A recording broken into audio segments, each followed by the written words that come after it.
I'd like to introduce Jeff Harry. Jeff combines positive psychology and play to heal workplaces, helps teams build psychological safety and assist individuals in addressing their biggest challenges by embracing a play-oriented approach to work. So with that, Jeff, the floor is yours.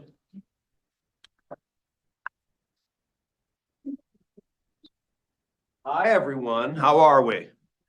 All right, so this is what we're going to do, and this is also for the voice of God that I feel like is coming at me. So pair up, pair up. So y'all pair up, find a partner. Now, for the people online, you'll be doing something a little bit different, but the same idea. Now you have pens and paper in front of you that I might have passed out to you.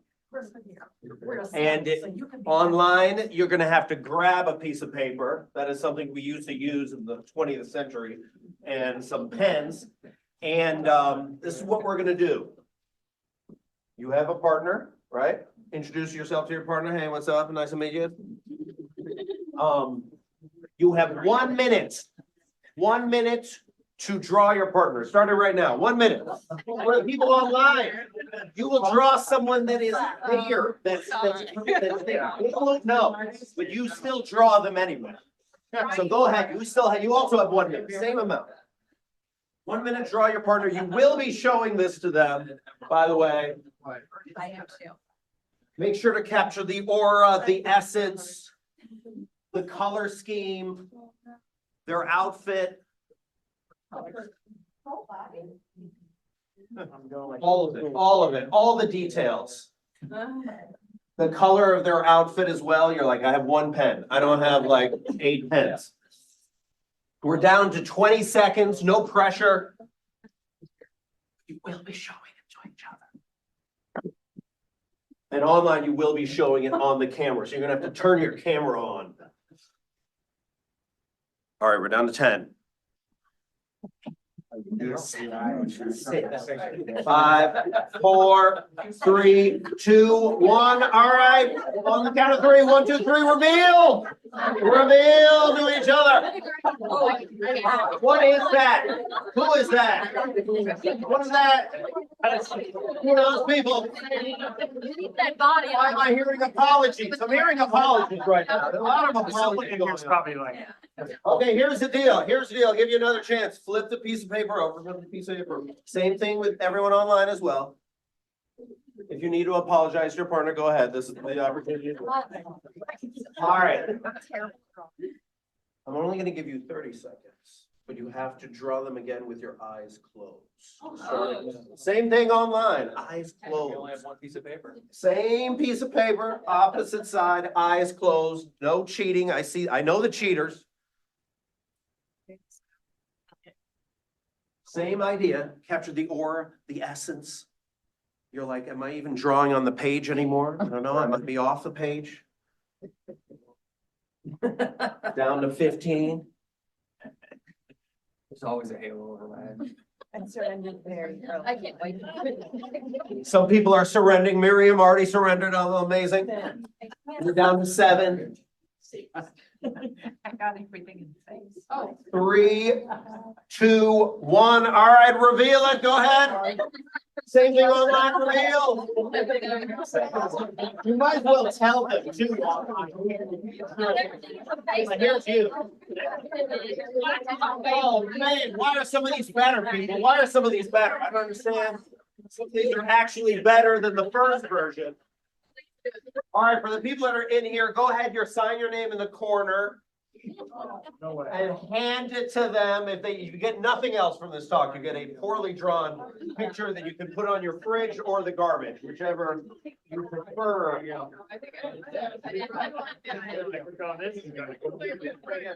And online, you can just email it to them, scan it, fax it, not fax it, whatever. We're doing fax it. All right. So I do that for a few reasons. One, it gets you out of your head. It's 8 a.m. There's a random dude with a Lego bow tie talking to you. What's going on, right? So that's the first thing, gets you out of your head. The second one, though, is to ask you about which one did you judge yourself more with? Number 1 where you could see, or number 2 where you couldn't? How many won for number 1? Raise your hand for number 1. Okay, and then how many for number 2 where you couldn't see? Okay, so I'm confused. I do this all the time. I always get the same answer. Why is it number 1? You had more time and you could see. So why'd you judge yourself more? Why? Expected more of myself. Oh, you expected more of yourself. Okay, what else? What are the other reasons? What? Less of an excuse. Less can excuse. Yeah, when I close my eyes, I'm like, whatever. Like, I was like, I've surrendered. This is gonna be bad, right? Any other reasons? Any other reasons why you judge yourself more? So part of the reason why we do this is, and I talk a lot about this in another talk, is perfection really impacts burnout tremendously. And when you're at play, it's the opposite of perfection, right? Perfection's rooted in like ego, shame, constantly trying to be right and being like, I must be a good drawer. Why? I didn't say you had to be. That other person doesn't expect it, but you do. At that point, you're like, oh my gosh, they're gonna judge me, and then I will lose something. I don't even know what. But you start like getting all fearful. But when you're in the play mindset, when you close your eyes, then you're like, whatever. Like I'm just gonna. And sometimes when we're, and actually a lot of the time when we're playing, we actually perform much better. You know, there's a study around flow that flow's synonymous with play. You're 5 times more productive because you're just in it. You've let go of judgment. And we're going to get into all that today. But that's the second reason. But the third reason is, and by the way, this is going to be very Ted Lasso themed because I love that show. Anyone raise your hand if you are Ted Lasso? Yeah, I have all the, I'm potentially going to do a talk somewhere and he might be there. Jason Sudeikis might be there. So talking about Ted Lasso, so I'm amped. But the third reason why is attunement. So attunement's the first way in which you play. It's when you're a child, literally when you're a baby, you're picked up by your parent, and when you look into each other's eyes, the brain wavelengths match. And it's one of the only times in which it actually matches. And then you seek that level of attunement for the rest of your life. You seek it in your friendships, your relationships, at work, you know, and sometimes it happens. Sometimes like there's some synergy or something where everyone's on the same page, and you felt that. You felt that when you've been on a team, you've played sports, or like you're at a meeting and it actually is clicking. This is when you actually enjoy work. This is when you're like, oh, this is why I'm here. But it's rare, especially nowadays, for this to happen. So let me go through what we're going to be covering today. So we're building a playground. That's kind of the theme. We're building a work playground. And what we're going to be covering is, first, we have to talk about how we got here, right? For a lot of people, it sucks right now. Like work just sucks for a lot of people. I've been traveling all over the country as well as Canada for like the last 3 years. And just like so many people feel work sucks even more than before the pandemic.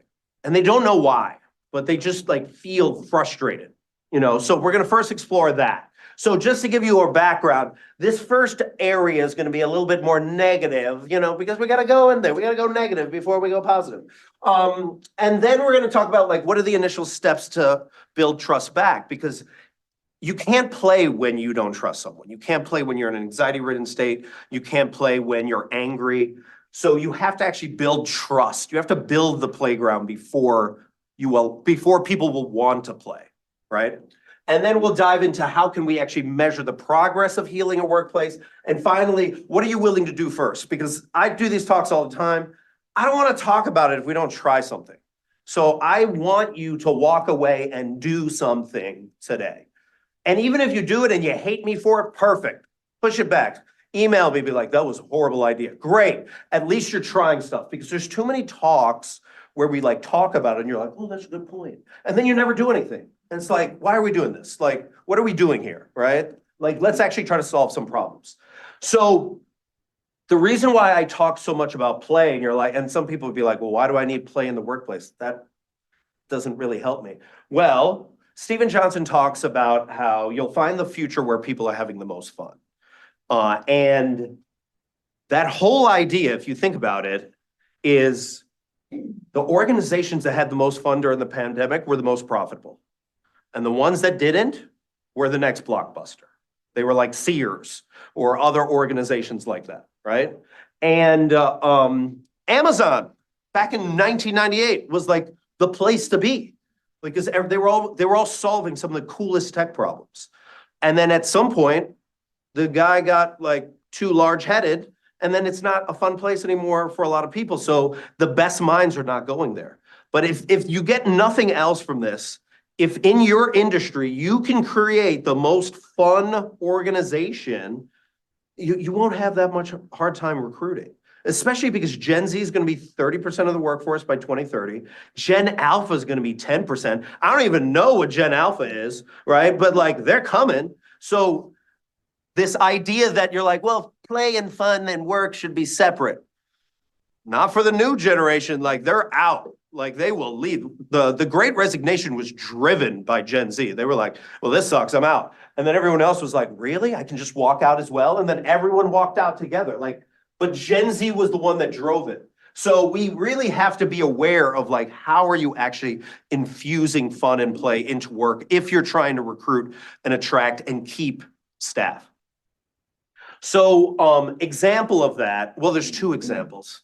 Do I have enough time for both? Maybe I'll do both. Google, they used to do something called the 20% rule, where they would give their staff a fifth of their time. They could do whatever they wanted. This was like early in Google. And 50% of their products came from this playtime. Basically like the Friday they had like 2-3 hours to just do whatever you want. And what came from it was Google AdSense, Gmail, Google Maps, Google News. The foundations of Google came from play, right? Another great example of this is, everyone's familiar with the Wright brothers? Are you familiar with Andrew Langley? So Andrew Langley was competing against the Wright brothers. He had, I think, $100,000 from the government. He had connections to the Smithsonian, and he had the best scientists in the country. Why does anyone remember that guy? Because there was so much ego in the room, and the whole goal was just to like win and get the first flying apparatus up. And then they were just gonna and then become like millionaires. Meanwhile, like the Wright brothers were these two bike mechanics like in Ohio, just messing around. A lot for the longest time, the city that they were in would just laugh at them because they kept crashing planes. But then they kept going, and then a lot of the neighbors started to help them. They started to like, give them tools and give them all this stuff. And the community helped the Wright brothers actually produce the first airplane. Andrew Langley only made, I think, 2 to 3 airplanes. They crashed and then he stopped. So that whole idea of like fail faster, succeed sooner, play, let's see what happens. Embracing that mindset is what actually creates innovation. Cool? All right. So let's talk about working suck. All right, anyone recognize this picture? A little office space? Maybe you vibed in this. Maybe you walked into an office and felt this before, right? And so as I was doing research, because this is a new talk that I'm doing, and I'm excited about it. Whenever I was talking to staff and being like, okay, well, why does it suck? They would start telling me these stories that just kind of were like really messed up, So, and I started to look on the news to see which ones were like the most poignant ones. And, they really felt used, especially during the pandemic. A lot of employees felt used. And this is a great example. So Google, who I talked about earlier, their motto used to be, don't be evil. They got rid of that motto. After they got rid of that motto, this happened this year or just last year. There was a guy who had worked at Google for, I think, 15 years. He went into work at 5 a.m. to get a certain specific job done. And then his fob didn't work when he was scanning in. That's how he found out he got laid off. No email, no notice. He couldn't say goodbye to anyone. It just was over right there. So this is the experience that some people are having when they feel used, right? I've devoted my whole life to this organization. I'm willing to come in really early, and this is how they treat me on the way out, right? Another example of this was employees feel extremely disrespected. So Sephora just hit $10 billion in revenue. How did they celebrate with their employees? They gave each of their employees a cookie that said $10 billion. Just a stale cookie. Like, here you go. We made a ton of money. You should enjoy this cookie. Like, so there's just this like, what is happening? Like, what's going on? Like, why are we acting this way, right? John Oliver just did a piece on dollar stores. Check it out. It's hilarious. It's amazing, but also super disturbing. So during John Oliver's piece, he saw a TikTok of a manager, associate manager. The stores, because the stores are so bad that they get robbed all the time. So one of the stores got robbed. The associate manager, right, the assistant manager, just got robbed, like by gunpoint, had to like go and sit in a corner, right? Then when the robber left, she calls her manager comes, checks in on them, and then she calls their district manager, and the district manager's like, hey, is everyone okay? Okay, great. So is everyone going to be able to work tomorrow? I just want to get an idea of how many people are going to be working. 10 minutes. This is 10 minutes after the robbery. She's already asking, do I need to cover? Like, I just want to know. So like, what? And then the last one. So Spotify just reached their highest paid subscriptions of all time, 226 million, right? This is October of 2023. Staff coming in early to work, hitting all their metrics. They were like, we got to work together to hit all our metrics. And if we do that, then we all get rewarded. What happened in December? They laid off, I think, 16% of their staff, 17% of their staff. So they asked them to work really hard. They asked them to reach this certain level of productivity. They did. And then the reward was, you got to go. Sorry. And then Spotify used that same money to buy back stock. So they had money for their staff, but they chose to prioritize something else. So like, this is the culture that a lot of employees are feeling, right? And what's happening is since the 1960s, we've been more productive than ever. We're 60% more productive than we were like way back when. But our wages do not match that at all. So there's like no motivation for why I want to be more productive. So, you know, in many senses, when I'm talking to a lot of Gen Z employees, they're like, why am I working so hard? Like, y'all worked so hard and you didn't benefit anything from it. So I'm not gonna, I don't buy that grift. I'm not gonna do that, right? So this is why quiet quitting's happening. This is why people are pushing back, because they're like, it's kind of unfair. So, and the reason why I bring all this up is like, you have to ask yourself for your own organization, what are you doing? How is your organization showing up? What values do you represent? Not the ones that are like on the board or on those posters, right? But like, how are you actually communicating your values with your staff?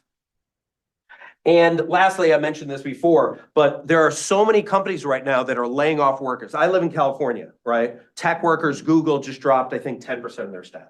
You know, all these tech companies dropping their staff. Oh, why? Because there's a recession?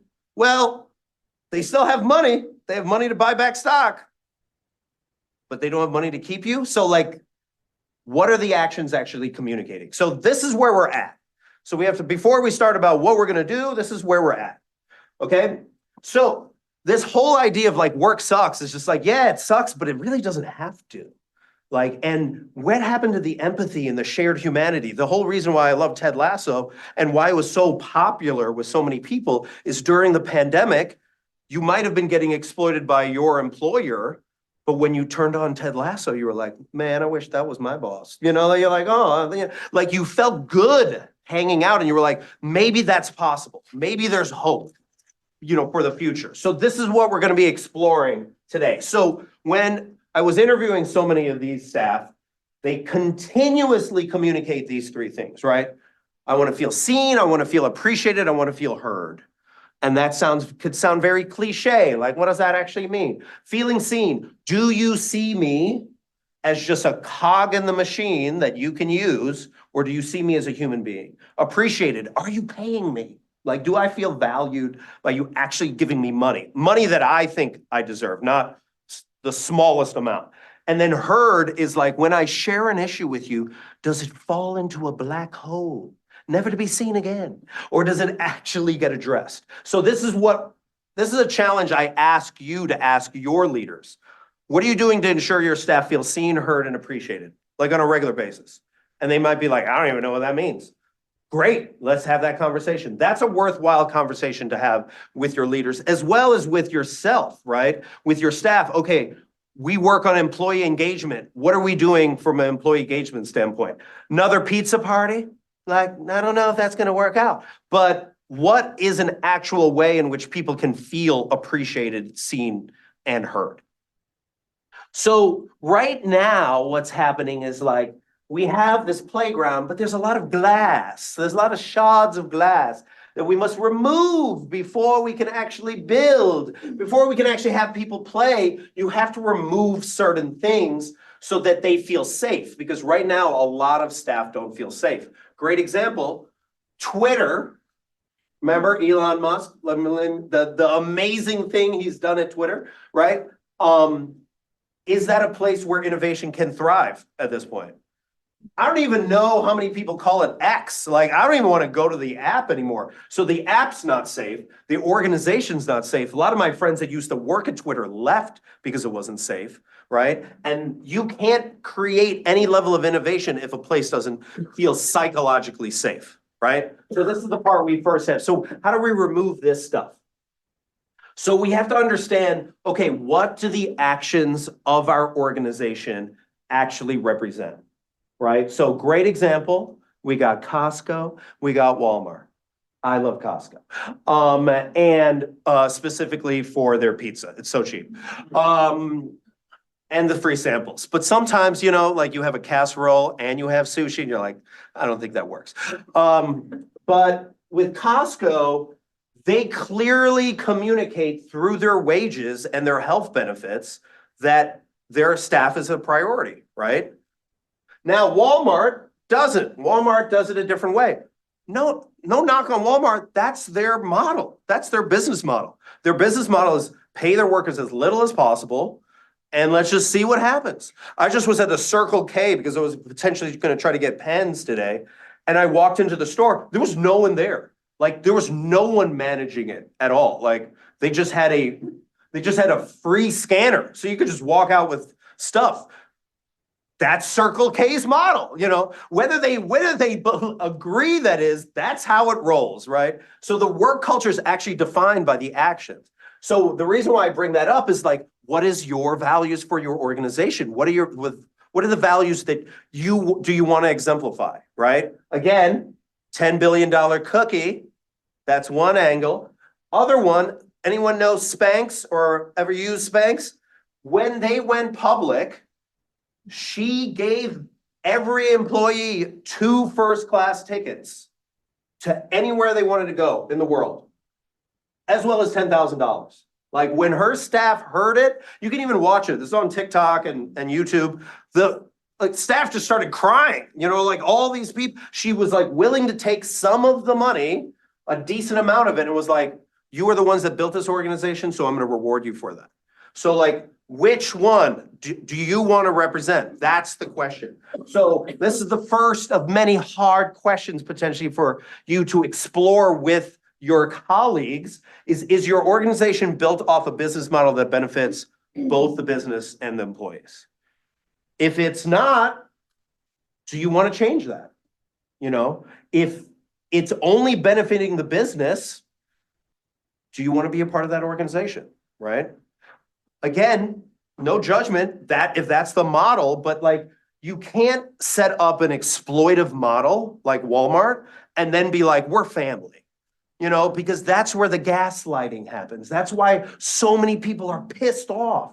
People are angry because you hear one thing and then you're like, the Dollar Tree where you're like, so are you going to work tomorrow? I know you just got robbed, but like, come on, you know, there's no one else here. So this is why there's a conflict in like what they're hearing. So this is a valid question to be asking. And this is a hard question to ask because you might not be happy with the answer. You might get to them and be like, I don't know if I want to work for this organization anymore. Or I don't know if we can turn this ship around. I'm working with a few different organizations right now where the disconnect between the employees and the employers is so vast that the employer has no idea what's about to happen. where employees are either just gonna quit in droves or they are just gonna quietly quit, meaning they're just gonna be there, but they're just not gonna do any work. In the case of Dollar Tree and Dollar General, people just walked out during, the stores just closed. They just put a sign up and they were just like, we're gone. Sorry, like, we don't get paid enough. That literally was a sign on the door right next to now hiring, so like, this is the culture, right? This is the culture that we are trying to change as HR staff. And the other thing I'll say, and I say this all the time with HR, is we're the only department that has human in the title, if you think about it, right? But a lot of times we're challenged not to embrace our humanity. Like, we have to follow policies and we got to do all this stuff. But we got into this department because we care about people. And it's tough when you're trying to watch out for people and every other department's like, let's exploit them, let's do this, let's do that. And you're like, that's illegal. Like, I'm just trying to save us from a lawsuit. So by the way, the other thing, and very important for you is to know, or you probably already know this, is HR is a revenue generating organization. It's a revenue generating department. Any department that tells you otherwise are lying. And the reason why is this. How many people have you saved from quitting? How many lawsuits have you, saved people from? How many times have you put out fires that no other department wanted to touch and you're like, okay, I'll handle it. How many disputes have you solved, right? So just that alone, you should give yourself credit. So let's do that right now. So if you can turn to each other and just be like, you're a badass, turn to your neighbor and let them know you're a badass. Give them a high five there. Same thing online. You aren't? You're all bad. You have to start celebrating.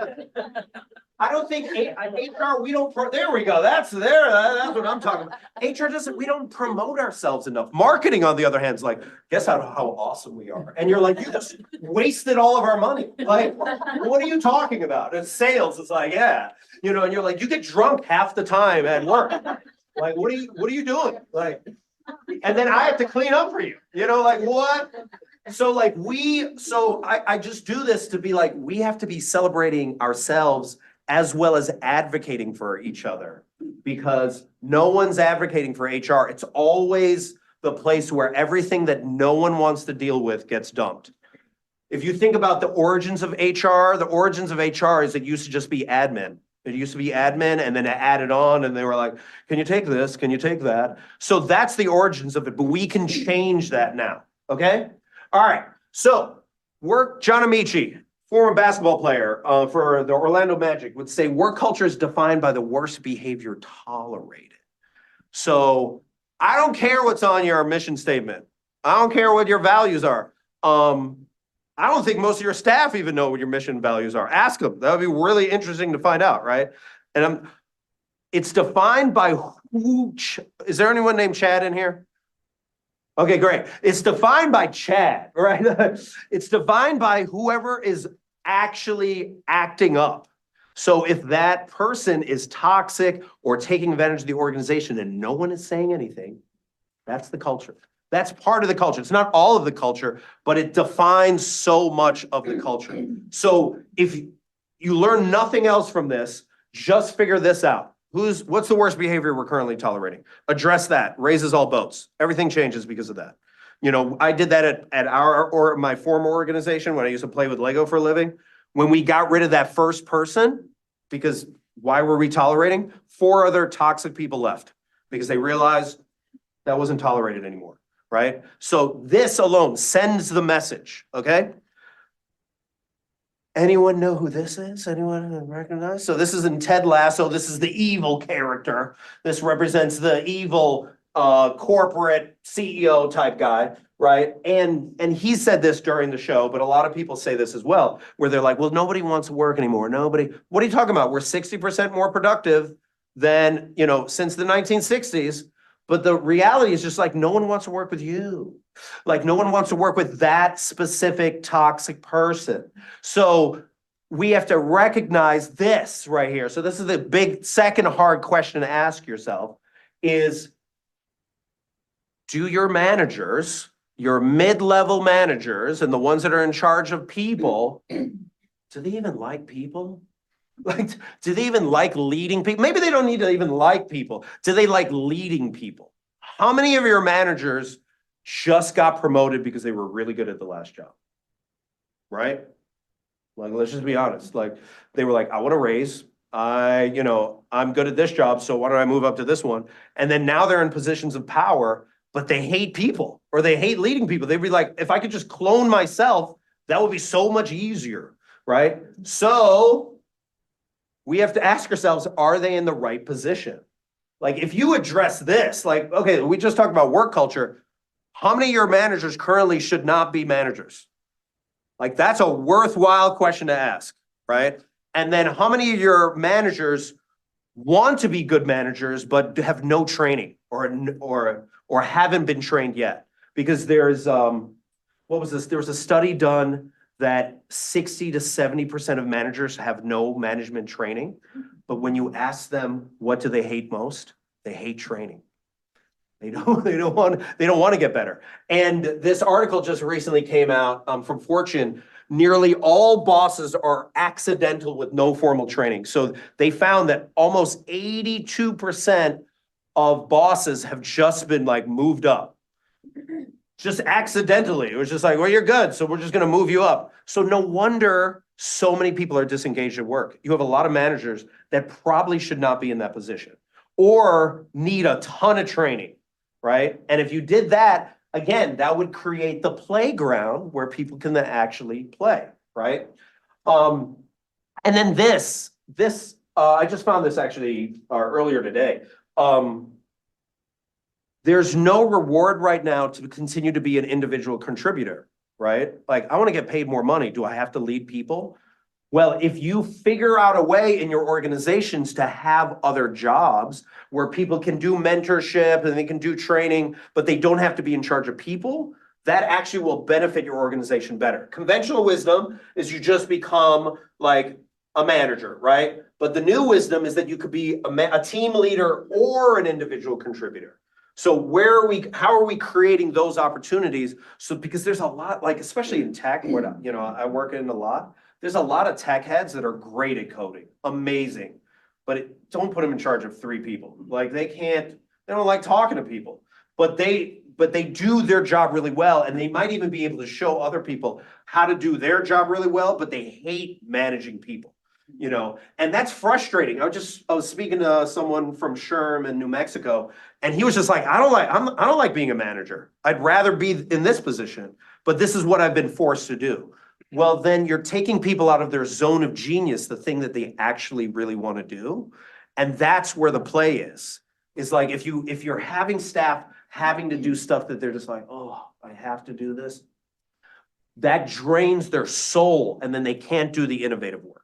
Okay, so now we've removed the shards of glass. Now we can finally get to some of the play. Okay, so feeling heard. Oh, all right. Well, let me address this first because I love it. It's Ted Lasso.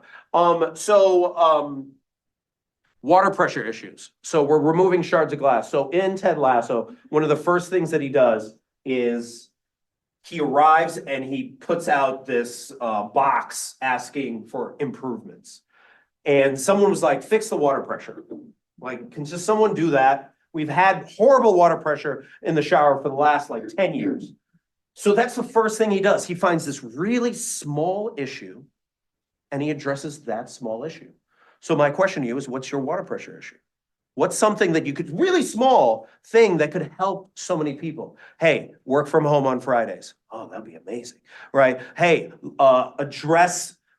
figure out how I can apply for paternity leave in an easier way, because right now I fill out too many documents, right? That was another organization I was working with said that. What is your small thing that you can address? Because people will see that action and they'll be like, oh, you actually care.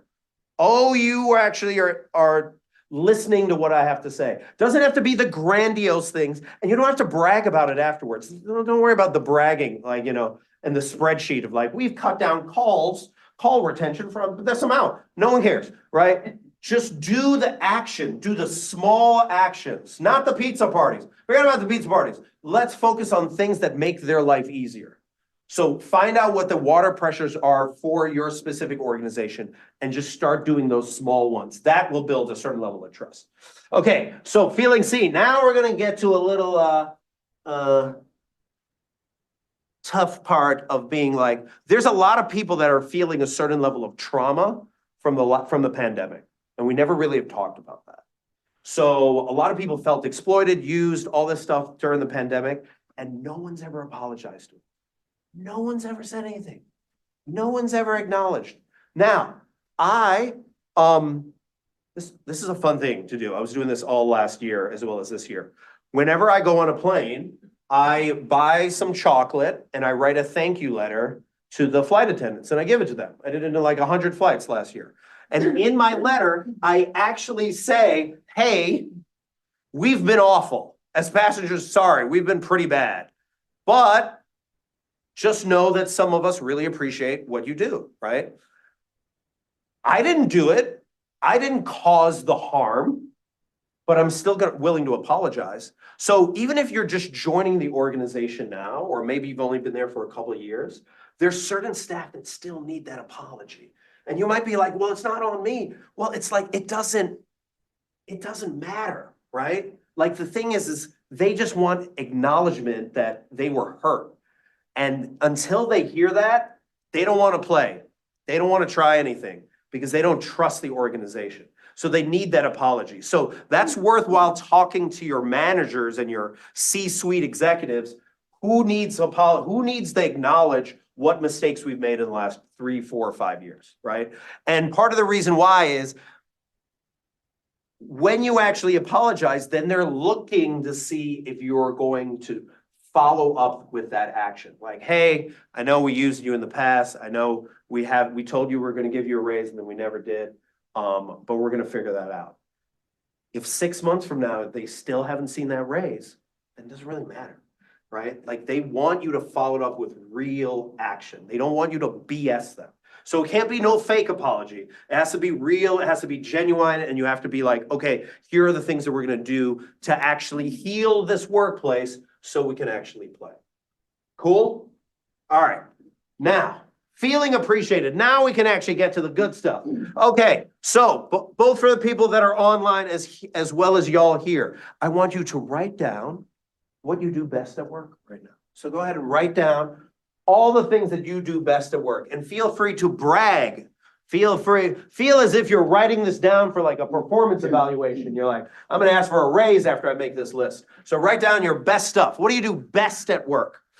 What are the best things you do at work right now?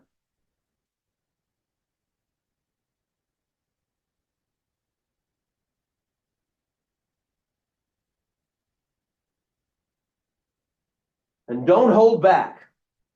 Small things, big things, everything. This is your job or opportunity to brag, to own your awesomeness.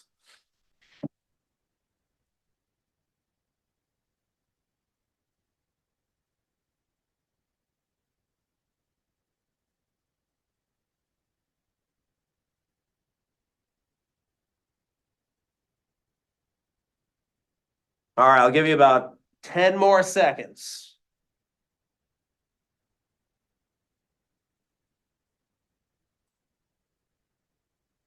Okay, all right, this is what we're gonna do. In a moment, you're gonna stand up. You're gonna walk over to people. You're gonna share one amazing thing. So Miriam, let's do it for example. Miriam, what do you do best at work?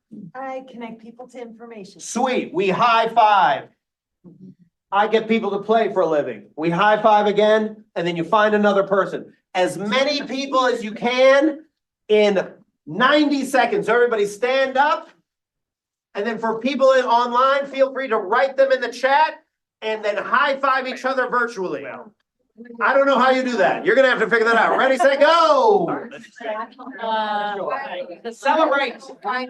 Celebrating. Quarterly event. I turn out Hi.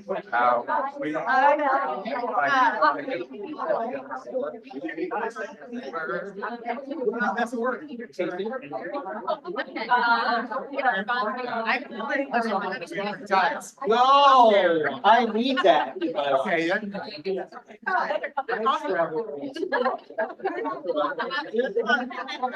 All right, find another, find as many people online, make sure to acknowledge each other, I haven't forgotten about you, I see you. Write down what you do best, share each and every one, acknowledge each other while you're doing it. Oh my gosh, I can do the exact same thing. Go ahead. Let's bond, let's connect, even though you're virtual, you're still connected. You're still with me. Well, what do you do? 30 seconds. 30 seconds, everybody. On five. You know what you're great at? You bet. Okay, good. That's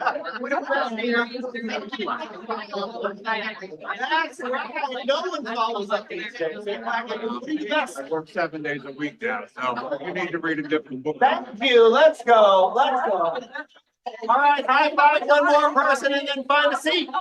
Find a seat. Good. Seat. Good stuff. All right, all right, all right. Oh, that's right. Sam, just a heads up, Sam. We're gonna be doing the breakout soon. Probably like 2 minutes. Okay. Why don't we do that more? Why are we not doing that at work? Just anytime. Like, Because we're too busy. we're too busy. Why are we always so busy? There's no celebration, right? Like, there's a lot of times where we finish a project, then we're like, man, I gotta go drink. So then you go to happy hour and then you move on, right? But then that's it. Then there's not actual acknowledgement. And the smallest acknowledgement actually dramatically helps us feel more safe at work. So when I used to do campaign work, every time we got a yes, we'd hit a bell. It was the dumbest thing, but everyone loved the bell. Everyone got so excited afterwards. So figure out how you can actually celebrate both the small and bigger wins, right? That again, removes shards of glass from the playground so people can play. So this is something really simple you can do, right? Still, from a positive psychology standpoint, still on the surface. So let's go a little bit deeper. Great question next to ask your staff is this question. How many lives, 2023, let's just do 2023. How many lives have you impacted in a positive way at work last year?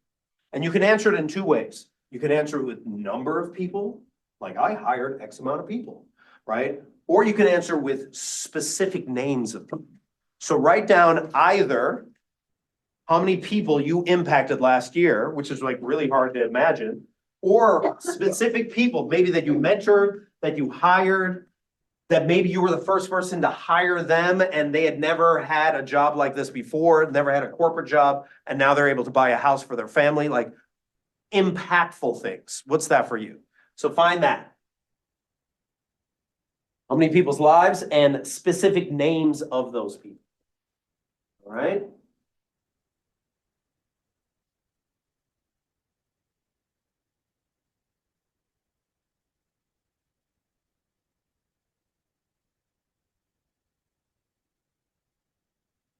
And then as you're writing, the reason why we do this is a lot of times we don't think of the ripple effect and the impact that we actually have.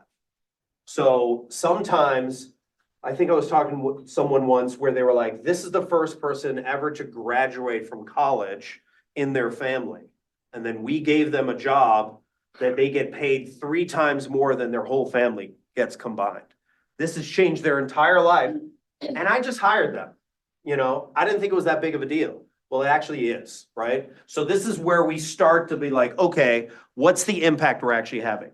Now, as we go even deeper, this is the next question. And even for the people online, I want you to just write down what this story is. But the question I have then, or the moment, is I want you for 2023, and if you can't think of 2033, you can go further back. I want you to think of your most memorable and meaningful moment from 2023 where you impacted someone in a positive way, where you felt most connected to your work, where you're like, oh, this is why I do this. Oh, this is my job. Oh, I enjoy this. This is why I enjoy this. And if you're like, well, I hate my work. Well, then why are you still there? Oh, because I'm saving money for my family so I can get my daughter into college, right? I have a friend that works for Southwest Airlines. Works 80 hours a week. But the reason why is now she's gotten 3 of her daughters into college, right? That's her motivation. So what's the most meaningful moment from this work that you do?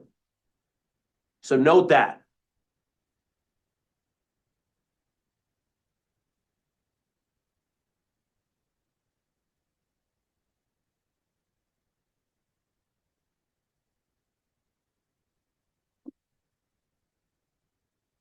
Okay. So now what we want to do in this is this. We're going to break up into groups of 3 and 4 here, and then online, Sam, groups of 3. And what I want you to share is this moment right here. Groups of 3 or 4, and we'll do it this way. The person with the longest hair in the group will both go first as well as facilitate everybody else so that everyone gets to share, okay? Right, groups of 3 or 4, we'll give you about 6 minutes. Online will be 7 minutes. Ready, set, go. Groups of 3 or 4. Now, first off, how was that? Right. Did some of these, when you listen to some of these, were you like, oh, I want to work for that one? Like, oh, that sounds good, right? These are good stories for recruitment. These are good stories to share when you are onboarding people.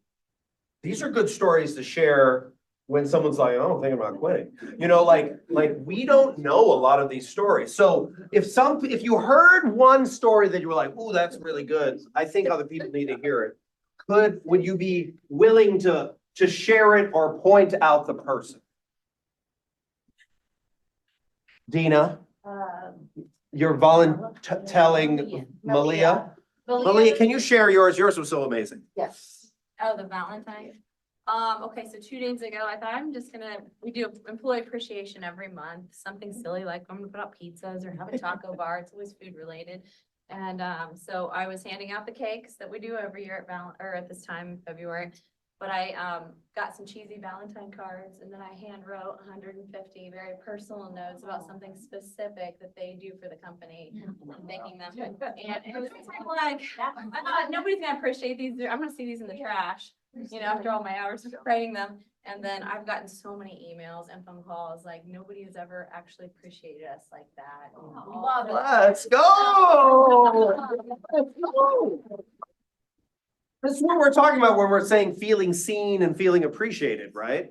Now, there might be something you do that also impacts the organization. Would y'all be willing to share your? I feel like it's hard to follow. I mean, no, yours is good too. It's just good in a different way. There's no competition here. Just steal the ideas. Yeah, no, We will be, yeah.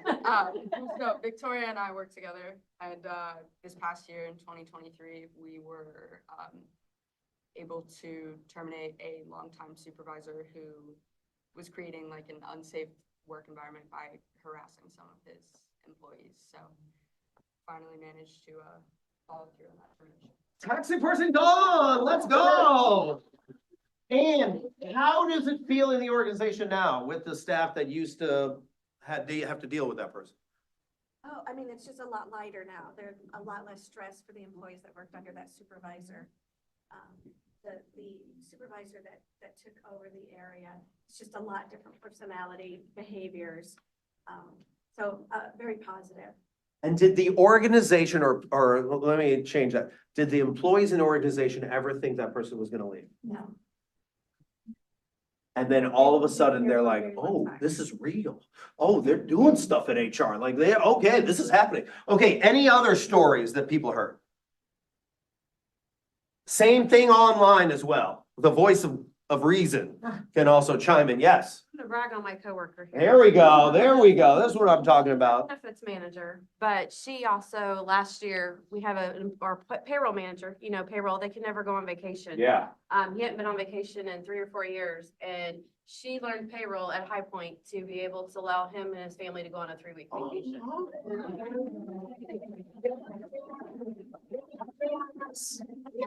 You feel it, right? You feel it. Okay, anyone online, feel free to share.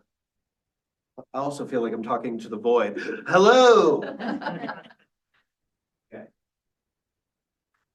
All right, well, while you're thinking, I'm gonna share this. So I do this exercise as part of a gratitude workshop.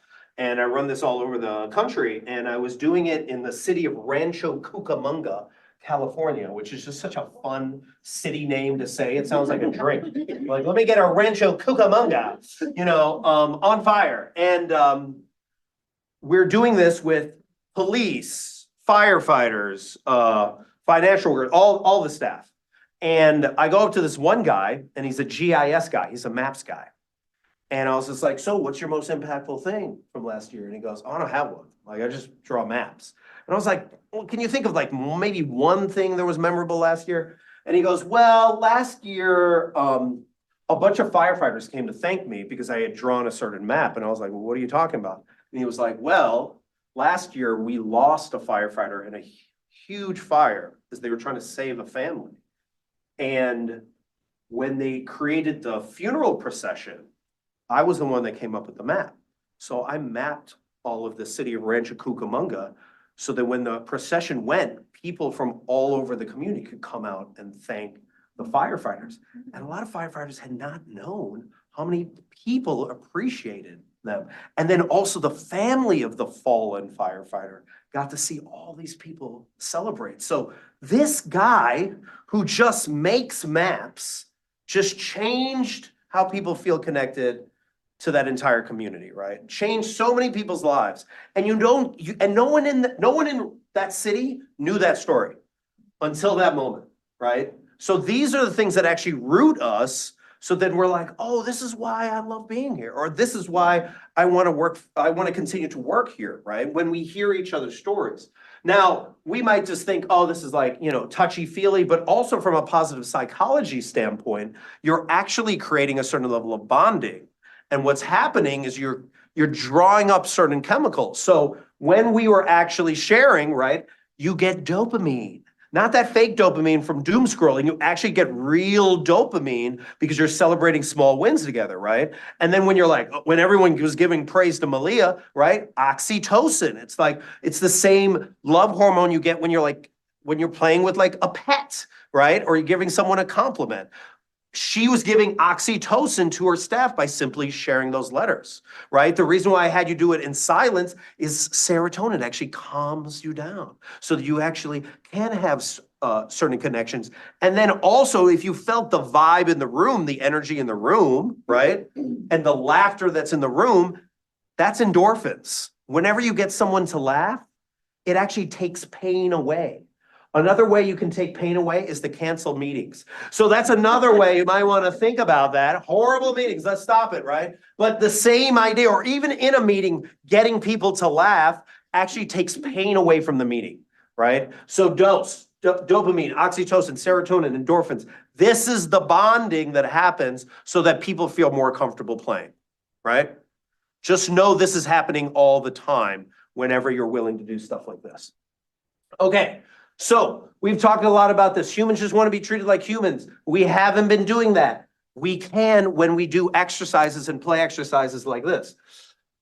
Now that this work playground is safer, right? You know, because we removed certain things, we're fixing the water pressure issues. We've asked the hard question of what this organization represents. We're now actually connecting and bonding with people and understanding their why. Really important to find out their whys, right? We talk about it a lot, but we don't take the time. So crucial. This actually would retain a ton of your employees if you simply walked up to them and you're like, why are you still here? Like, what are you still doing here? You know? Now let's talk about forced fun.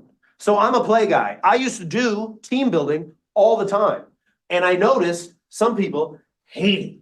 They absolutely hate it, especially escape rooms, you know, because if Chad is with Samantha and they hate each other, they're gonna hate each other before and they're gonna hate each other after. You know, the escape room is not gonna help. Now, I was talking, what is your organization called again? Oh, Pedigo Indy. Pedigo Indy. So they ride electric bikes. And I was like, well, how do you deal with forced fun? And she was like, well, they all ride separately, you know? So it's paired hanging out, but you don't need to hang out with Samantha or Chad if you don't want to. You can just ride away, right? So the idea of like play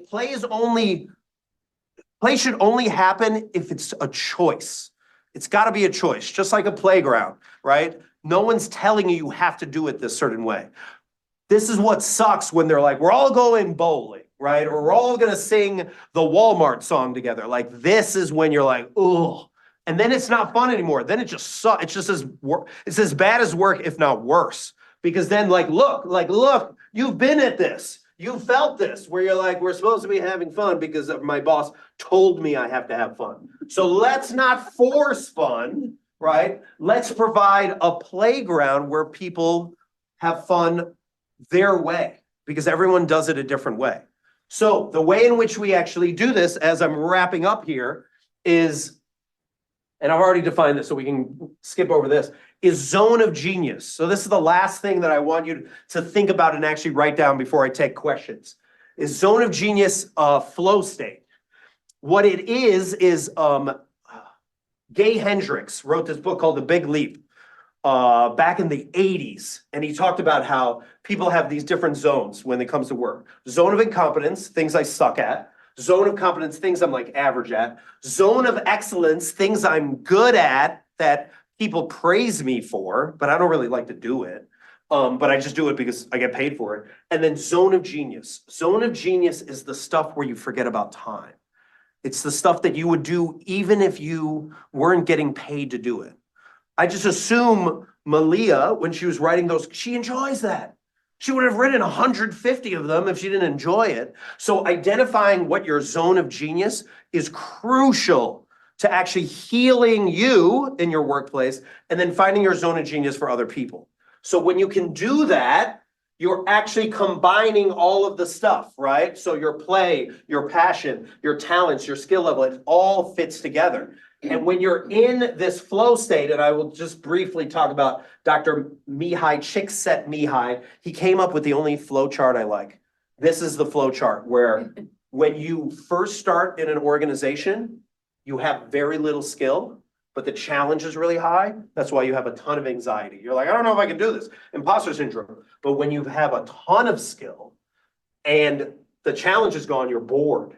So your job for you, as well as for your staff, is to find the challenge that meets the skill set. That's the flow state, that part. That's when people are 5 times more productive, 500% more productive, when they're doing stuff where they're forgetting about time. So the question you should be asking yourself, go ahead, if you want to take a picture, Greg, go ahead, take a picture of that. You know, the question you should be asking yourself is, what is the work you do where you forget about time? And what is the work you do if you weren't getting paid to do this work? Figure this out for your staff as well. This will help tremendously in building a certain level of bonding, because then all of a sudden they're like, oh, you care about me. You actually want to know what I want to do. And you're giving me the freedom, like Google used to do, to actually allow people to play in their own way. You're not forcing them to play your way. And this is where all this innovation can come from to actually save your organization. All right? So as we wrap up, these are the questions I would put out to you. This is, if you're going to take a picture of anything, take a picture of this.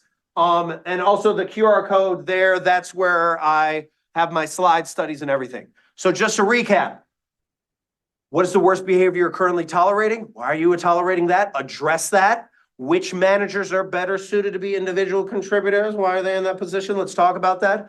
What are your water pressure issues? Let's handle that. What apology does your staff need to hear? What drives your staff and how is their work impactful? The exercise we just did. And lastly, what is your zone of genius and what is their zone of genius? And can you allocate time for them to pursue that? All right. Like so here's the reality. We're coming right out of the pandemic. So we're really deciding which direction we want to go. Do we want to go into the old school leadership that was built off of ego and competition and, you know, a lot of toxicity and control, or are we finally willing to embrace a certain level of leadership that's built off of shared humanity, compassion, empathy, and intuition? This is the challenge that's upon you. Every decision you make for the rest of your year, every choice is this or this. And old school will want you, well, they will constantly be trying to push you back, right? And your job is to figure out, how do we bring more shared compassion and humanity into this decision making? So when they're like, I think we should lay everyone off and buy back stock, you should then be like, okay, well, does that represent our values, right?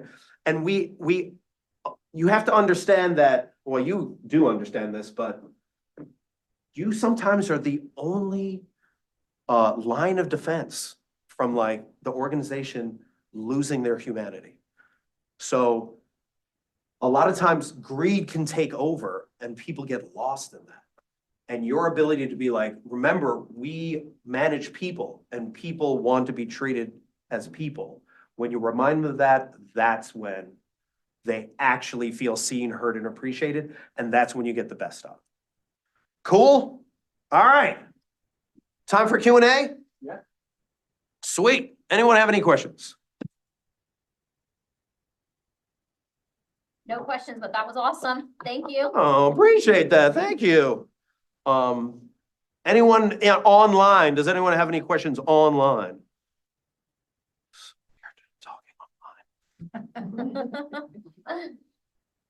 Yes, Greg. You've heard the story about the marshmallows and the uncooked spaghetti. They were asked to build a tallest tower with it. Yes, yes. And different groups Yes. had to do it, and of course, the kindergartners won. Yes, yes. Because there was no ego, it was Yep. play, there was who's in charge, no, they just started doing it and putting it together, so that reminded me of what you were saying today, it's just, you know, it's amazing what you can get done if it doesn't matter who gets the credit. And That on top of the fact that NASA also did a study where they were studying genius, your ability to think outside of the box. And they realized genius was higher in 3-year-olds than they were in 30-year-olds. And it actually dramatically goes down. So I think your like level of genius and expansiveness of your mind is like at 90% when you're 3. By the time it gets to 13, it's about like 50. By the time it gets to 18, it's about 20. And by the time it gets to us, then it's just like it's gone because we've lost our ability to actually play and fail, like, and be fine with it. So whatever you can also do to create a safe work environment for people to fail, like the whole fail faster, succeed sooner, tremendously helpful. It actually helps organizations. The organizations that are failing the most are actually the most successful, which is ironic, but that's usually what happens. if I may add one more, the one thing I've done for the years that's been my big success probably is I walk around every morning and say good morning to everybody. It's a simple little thing, and you don't think it means much until the day you don't do it. Yeah. And they say, why didn't you come around today? Yeah. I really miss your dad jokes. No, I don't get that too often. Yeah. But no, but it's true too, because also like, that might be the only time they get acknowledged all day. Right? Like, we don't think about the human part of this, right? When we're someone just sent me their like strategic plan that they are analyzing, and I was like, where's the humanity? Like, is there any humanity in this? Like, where is the like people connection? So this is where we come in, because we're the ones that remind people that, oh yeah, we're managing people. Anything else? Any other questions? Well, thank you so much, everyone. I appreciate you. Thanks for having me.